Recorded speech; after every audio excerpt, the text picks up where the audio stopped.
Firman-Mu berkata, Kau besertaku, maka kuat roh dan jiwa kami Tuhan, dan perkenanan-Mu yang selalu ada bagi kami.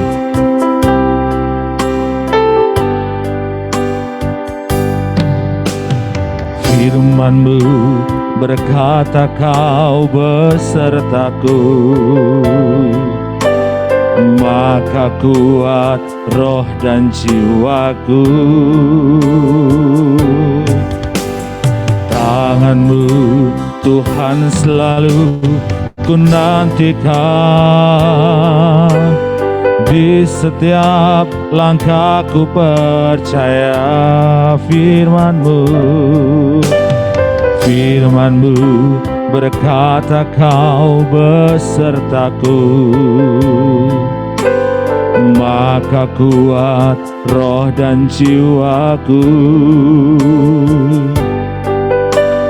Tangan-Mu Tuhan selalu ku nantikan, di setiap langkahku percaya. Dengan sayap-Mu ku akan terbang tinggi, di tengah badai hidup ku tak menyerah. Kau kekuatan dan perlindungan bagiku. Pertolong kami serahkan kepada Bapak Ketua.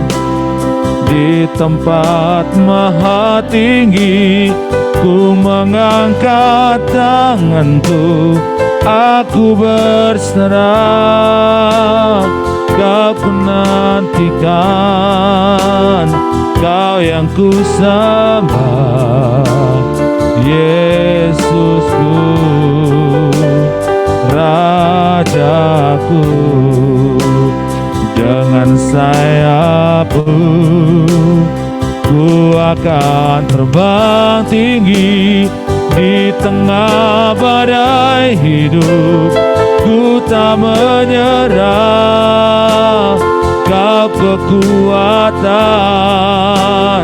dan perlindungan bagiku.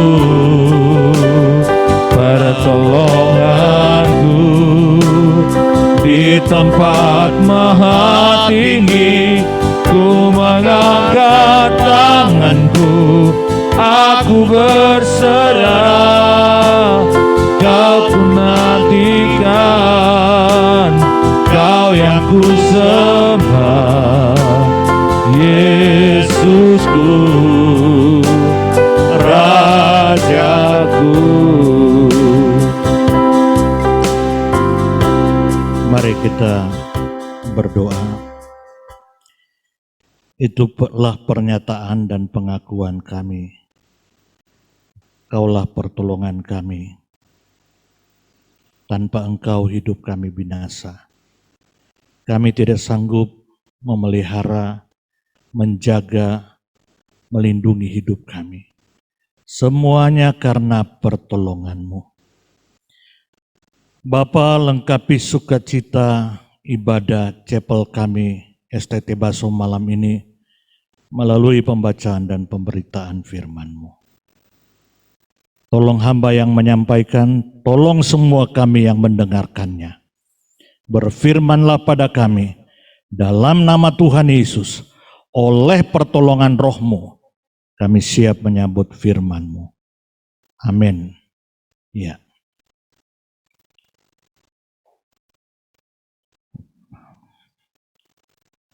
Baik, tema sepanjang tahun ajaran kita ada tertera di atas. Pertolonganku adalah dalam nama Tuhan yang menjadikan langit dan bumi. Dan pada saat ini saya akan membagikan firman Tuhan di bawah tema pertolongan Tuhan bagi terwujudnya kekristenan sejati.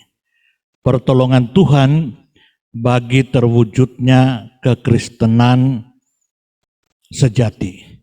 Saya mengajak kita semua sama-sama membaca Alkitab. Ya, pembacaan kita dari Roma 11 ayat 36 sampai Roma 12 ayat 26. Yang perempuan membaca warna kuning atau ayat 36 pasal 11, pria yang putih 12 ayat 1, kembali wanita ayat 2. Roma 11 ayat 36 sampai 12 ayat 2, mulai dari wanita 1, 2, 3.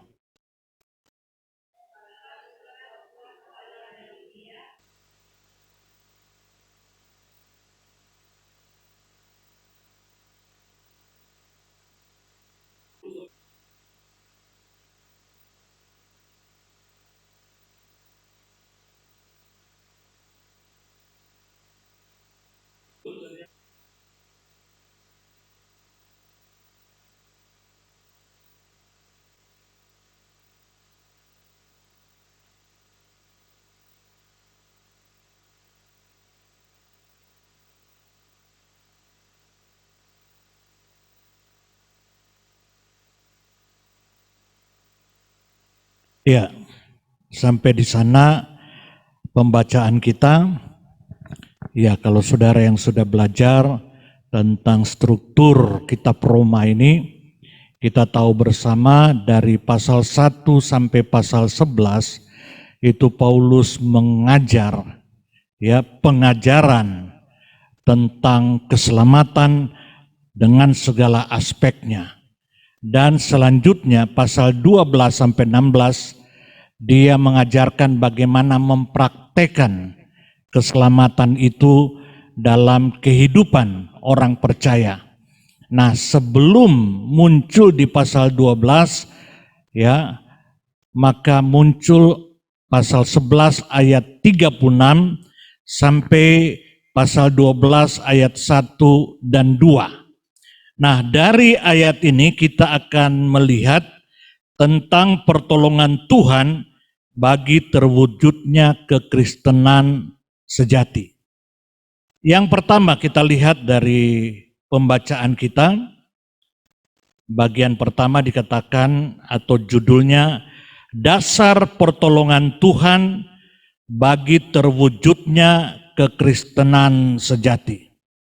Jadi setelah Paulus menjelaskan tentang karya keselamatan Allah dengan segala aspeknya, maka di ayat 36 dari pasal 11, dia berkata, dia menegaskan, dia menyimpulkan, sebab segala sesuatu adalah dari dia, dan oleh dia, dan kepada dia. Bagi dialah kemuliaan sampai selama-lamanya. Jadi saudara, dia berkesimpulan bahwa seluruh keselamatan dengan segala aspeknya itu merupakan karya Allah. Karya Allah. Allah sebagai pelaku keselamatan itu. Allah sebagai pelaku yang mewujudkan keselamatan itu. Allah juga sebagai pelaku yang akan menyempurnakan keselamatan itu. Semuanya berpusat pada Allah. Dikatakan segala sesuatu adalah dari dia, berasal dari dia, oleh dia, dia pelakunya, ya, tujuannya kepada dia dan berpuncak, karena berpuncak bagi kemuliaan dia sampai selama-lamanya. Jadi di sini Paulus menyimpulkan bahwa segala sesuatu dalam kehidupan kekristenan itu adalah karya Allah. Bersyukur kalau dia mau memakai kita menjadi alatnya. Bersyukur. Jadi saudara, dari ayat ini kita dapat menyimpulkan bahwa pelayanan kita bukanlah pelayanan kita, bukanlah pekerjaan kita, tetapi pekerjaan Allah yang bekerja di dalam dan melalui kita. Bukan kita yang bekerja untuk Tuhan, tetapi Tuhan bekerja melalui kita. Itulah inti kekristenan. Kalau kita yang bekerja untuk Tuhan, berarti subjeknya, pelakunya kita.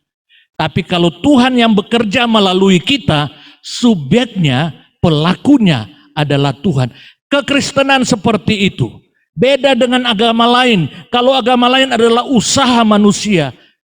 Karena saya, karena saya, karena saya. Kalau tidak ada saya, tidak mungkin, tidak bisa. Berbeda dengan kekristenan. Itu merupakan karya Allah. Ya, di dalam dan melalui kita. Jadi kalau ditanya, apa pekerjaanmu? Oh, saya bekerja untuk Tuhan. Tidak. Ya, kalau itu yang terjadi, saudara, saudara akan kecewa karena tidak mampu. Paulus saja hamba Tuhan yang luar biasa. Di dalam 2 Petrus dia katakan, 2 Korintus, pekerjaan kami, kesanggupan kami adalah pekerjaan Allah. NIV menerjemahkan, our competence comes from God. Datang dari Tuhan, bukan dari kita. Ini kesimpulan Paulus. Dia sampai, kalau kita lihat ayat sebelumnya, dia mengagumi, oh luar biasa. Luar biasa Allah ini. Baru dia sampai di kesimpulan, memang segala sesuatu dari dia, oleh dia, kepada dia, karena bagi dialah kemuliaan. Kalau kita mulai berpikir sedikit saja karena saya, pasti Allah tidak akan dimuliakan. Kita akan mulai berpikir, kalau nggak ada saya, nggak bisa lah. Allah tidak akan dimuliakan. Ya. Kalau kita menyadari keselamatan kita, kekristenan kita, pelayanan kita, studi kita adalah karya Allah di dalam dan melalui saya, maka kita akan menyaksikan mujizat lepas mujizat dari Tuhan. Iya, kita akan menyaksikan itu. Ya, dan yang kedua, kita gampang bertobat. Kita gampang bertobat. Kita selalu berpikir, layakkah Tuhan bekerja melalui saya? Tadi saya gagal. Akhirnya kita cepat berlutut, Tuhan, ampuni saya. Bagaimana Engkau bekerja melalui saya kalau hidup saya model begini? Ya. Jadi termasuk dasar untuk kehidupan Kristen.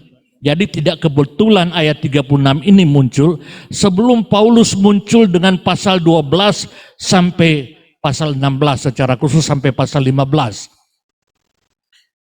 Karena dia mau memberi dasar. Ya, dasar untuk pelayanan kehidupan Kristen yang sejati itu adalah Allah, berpusat pada Allah.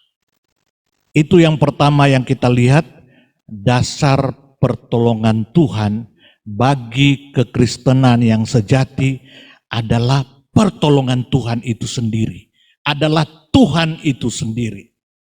Yang kedua yang akan kita lihat di sini, cara mengalami pertolongan Tuhan bagi terwujudnya kekristenan sejati. Itu dapat kita lihat di dalam pasal 12 ayat 1.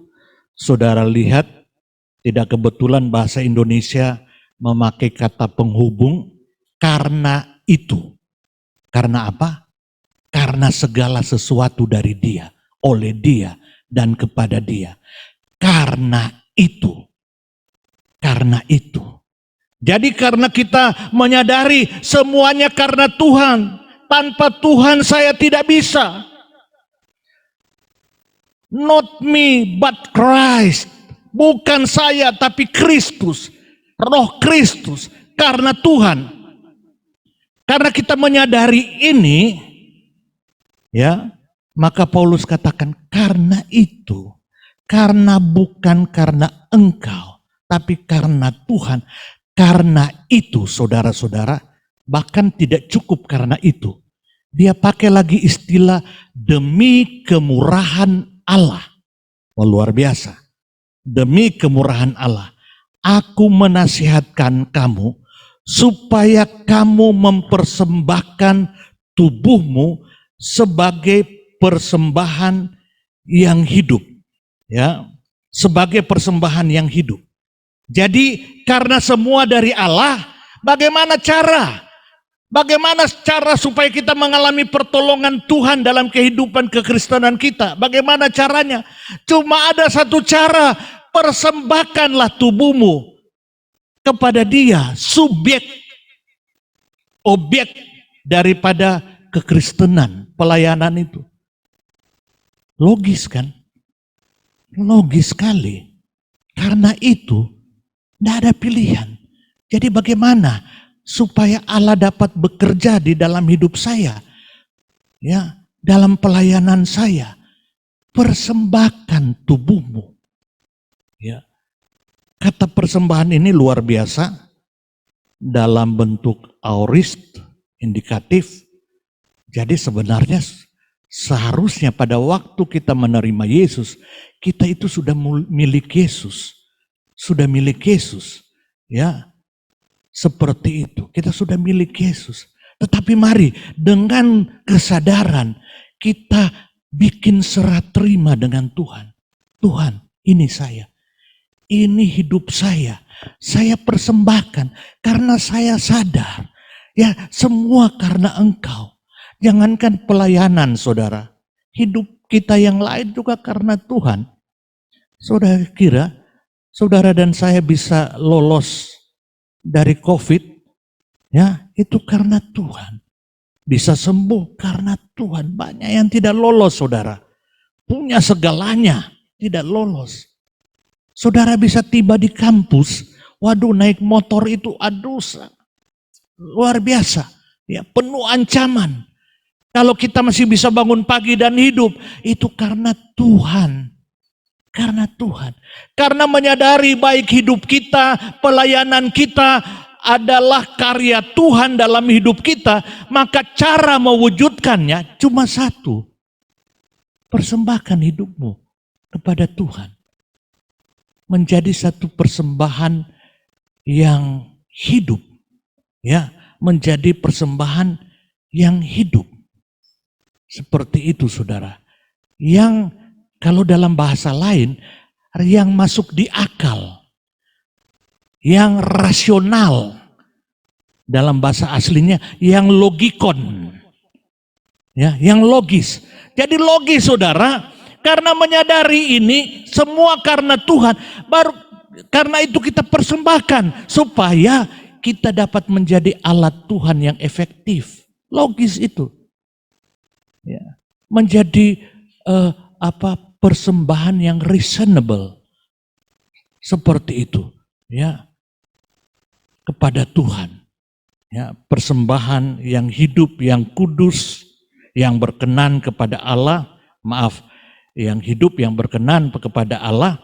Maksud saya yang reasonable itu istilah sejati, ya, itu adalah ibadahmu yang sejati, itu adalah pelayananmu yang sejati. Jadi jangan saudara pikir saudara melakukan sesuatu yang besar itu pelayanan yang sejati. Tidak, pada waktu kita mempersembahkan hidup kepada Tuhan dan Tuhan bekerja melalui kita, itu pelayanan yang sejati. Bukan karena saudara bekerja untuk Tuhan, itu pelayanan yang sejati, tetapi karena Tuhan bekerja melalui kita, itulah pelayanan yang sejati. Itu yang berkenan, itu yang kudus. Ini luar biasa, saudara. Ya, jadi logis kalau itu dikatakan ibadah yang sejati. Ya, ibadah yang sejati. Jadi kalau kita melakukan serah terima dengan Tuhan, setiap kali ada masalah, saudara tinggal kembalikan. Ya, Tuhan, kan hidup saya milik Tuhan. Dan saya sudah serahkan kepada Tuhan. Biarlah Tuhan yang berperang untuk saya. Biarlah Tuhan yang campur tangan untuk saya. Seperti itu. Jadi kita akan terus mengalami keadaan seperti itu. Ya. Martin Luther setiap kali digoda, kamu orang berdosa. Kamu orang berdosa. Dia berteriak, betul saya orang berdosa, tapi Yesus sudah mati untuk saya dan saya adalah milik Dia. Jangan ganggu saya lagi. Saya adalah kepunyaannya. Iya, biar Tuhan berperang. Saudara, kadang-kadang kita agak bodoh-bodoh ikut Tuhan, termasuk saya juga, saudara. Ada seorang petani, dia pikul satu karung beras yang berat dari kebunnya. Kebetulan tetangganya yang sopir truk lewat, dia berhenti, dia bilang, ayo Pak, naik Pak di truk. Ya, Bapak itu naik, ini sopir dia lihat dari kaca spion, loh kok ini Bapak naik di truk, tapi berasnya tetap dia pikul. Sopir truk berhenti, Bapak lepas itu beras di truk, ya, nikmati kenyamanan. Iya, wah nggak apa-apalah, cukuplah saya yang numpang, katanya. Macam mana ini? Ya, kadang-kadang kita begitu, saudara. Ada persoalan, bawa ke Tuhan. Tuhan, ini persoalan saya. Balik lagi pikul terus, saudara. Jangan kaget kalau mukanya muka pepaya busuk terus, saudara. Karena penuh pikulan. Mestinya iblis selalu mengingatkan, ada masalah. Iya, tapi saya sudah serahkan kepada Tuhan. Karena Dia pemilik hidup saya, termasuk pemilik persoalan saya, biar Dia berperang ganti saya. Karena kesadaran ini, segala sesuatu dari Dia, dan kesadaran ini membuat saya mempersembahkan hidup saya. Itu adalah ibadah yang logikon, maksudnya yang sejati, yang reasonable, yang logis, yang berkenan kepada Tuhan. Ya. Jadi konsep ibadah ini, saudara, ya puji Tuhan kalau menyanyi-nyanyi haleluya, haleluya sampai halelupa, tidak apa-apa, bagus juga. Tapi yang paling penting ini, kesadaran, ya, bahwa segala sesuatu dari Dia, oleh Dia, dan saya sudah mempersembahkan sehingga saya bisa berkata seperti Rasul Paulus dalam Galatia 2 ayat 22, ada 20, aku hidup, tetapi bukan lagi aku, melainkan Kristus. Aku bukan milikku sendiri. Jadi sebenarnya dalam kekristenan sejati, saudara, sebenarnya enggak ada itu perpuluhan. Ya, 100% milik Tuhan. Itu sebenarnya dalam zaman perjanjian baru, itu prinsip manajemen saja. 10% untuk mendukung pekerjaan Tuhan. Tetapi sebenarnya semuanya adalah milik Tuhan. Saya bukan milik saya sendiri lagi, tetapi saya manage. Saya manage milik Tuhan yang keseluruhan, tubuh saya, hidup saya, pekerjaan saya, rumah tangga saya, pelayanan saya manage. Kalau dari segi gaji, saya potong 10% manajemen, sekian persen untuk keluarga, sekian persen untuk makan di luar, setiap sekian persen pergi ke pantai Melur, tidak apa-apa, ya, sistem manajemen, ya. Tapi tetap sadar, ini milik Tuhan. Seandainya kamu pergi di Melur, jangan berpeluk-pelukan bikin malu Tuhan di sana.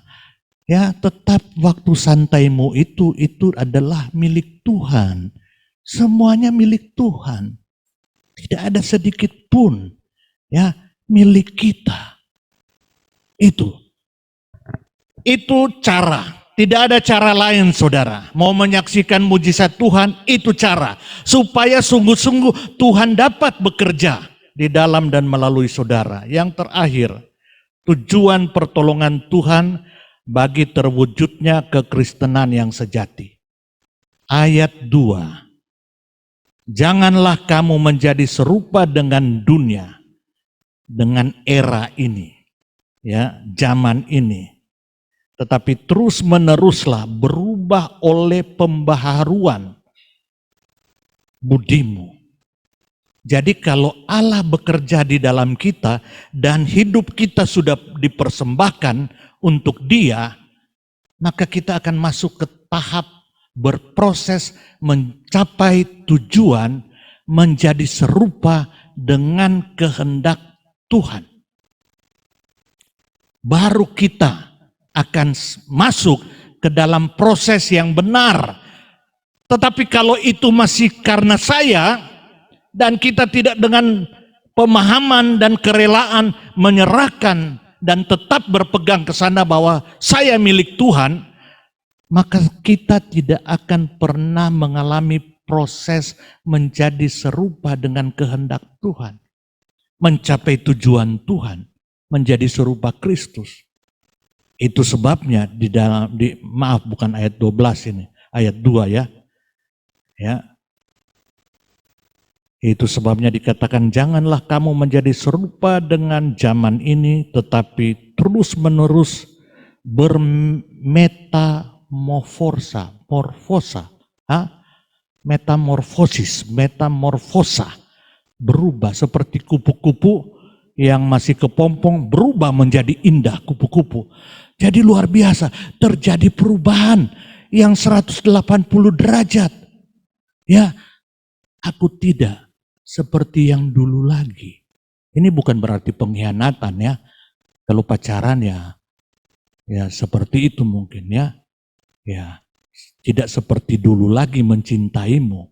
Ya, tapi ini berubah 180 derajat ya, dan mulai mengalami proses pembaharuan budi akal.